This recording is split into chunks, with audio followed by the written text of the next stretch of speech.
The structure of the DNA molecule was discovered by two scientists, James Watson and Francis Crick, in 1955. Their discovery demonstrated that life was much more complex than anyone had previously envisioned. Himself a confirmed evolutionist, Francis Crick, who received a Nobel Prize for this discovery, came to confess that a structure like DNA could never have emerged by chance. Think of the cell as being a nanofactory, a factory where, on a very small scale, digital instructions are being used to make the components of the factory. Here we have the famous DNA double helix. You can see the two helical strands that are intertwined and wind around each other on the outside of the molecule. This is the material that stores all of our genetic information. In higher life forms, this will be the equivalent of something like a gigabyte of information stored in the molecules that form the individual chromosomes, all packed within the nucleus, which is a tiny fraction of the entire cell size. So what does DNA do? Well, the information in DNA ends up providing the information for sequencing the amino acids to make protein.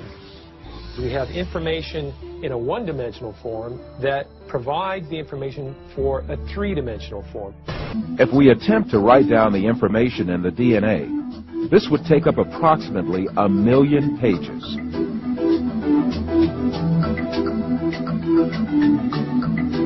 This is equal to an encyclopedia 40 times bigger than the Encyclopedia Britannica, which is one of mankind's greatest single accumulations of information. But this incredible information is stored in the tiny nucleus of our cells, measuring about 1,000th of a millimeter in size. It is calculated that a DNA chain small enough to fill a teaspoon has the capacity to store all the information contained in all the books ever written.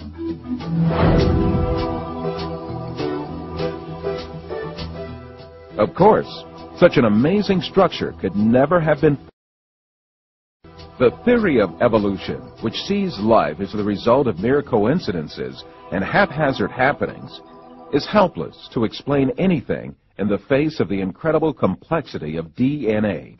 The information that is stored in the DNA molecule is pointing back to a designing intelligence. Now, why do I say that?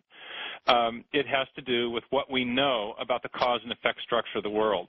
Our local hero in Seattle, Bill Gates, says that DNA is like a software program, only much more complex than any we've ever created.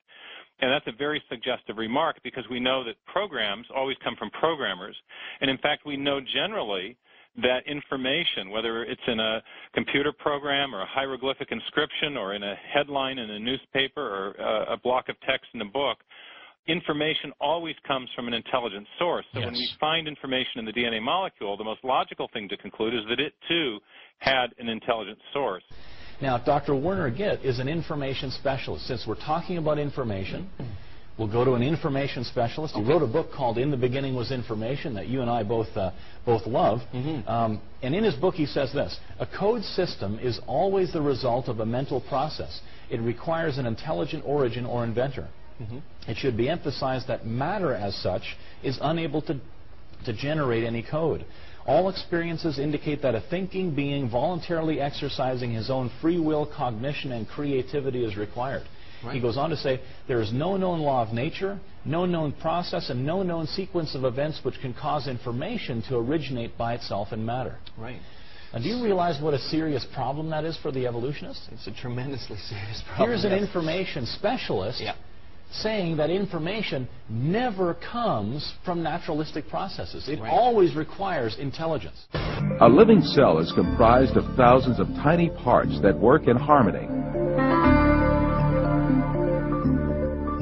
To make a comparison, within the cell, there are power stations, high-tech factories, a complex data bank, huge storage systems, advanced refineries, and a seemingly conscious cell membrane that controls what enters and leaves the cell. In order for the cell to survive, all of these organelles have to exist at the same time.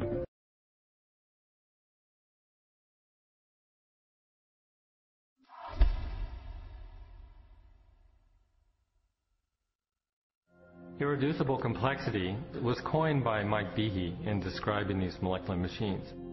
Basically what it says is that you have multi-component parts to any given organelle or system in a cell, all of which are necessary for function. That is, if you remove one part, you lose function of that system.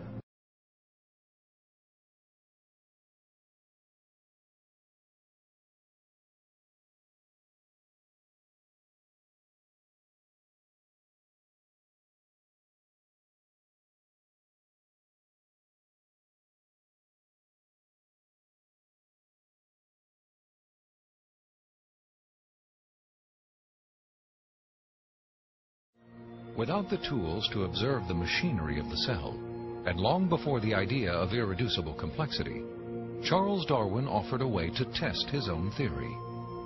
In Origin of Species, he wrote, "If it could be demonstrated that any complex organ existed, which could not possibly have been formed by numerous, successive, slight modifications, my theory would absolutely break down." Darwin acknowledged that if someone identified a biological system that could not have been constructed in incremental steps over long periods of time, then his theory would be invalid. And what Michael Behe and others have discovered is the existence of biological machinery that cannot be explained away by Darwinian processes. Darwin's failed predictions have in fact falsified his own theory. Falsified his own theory.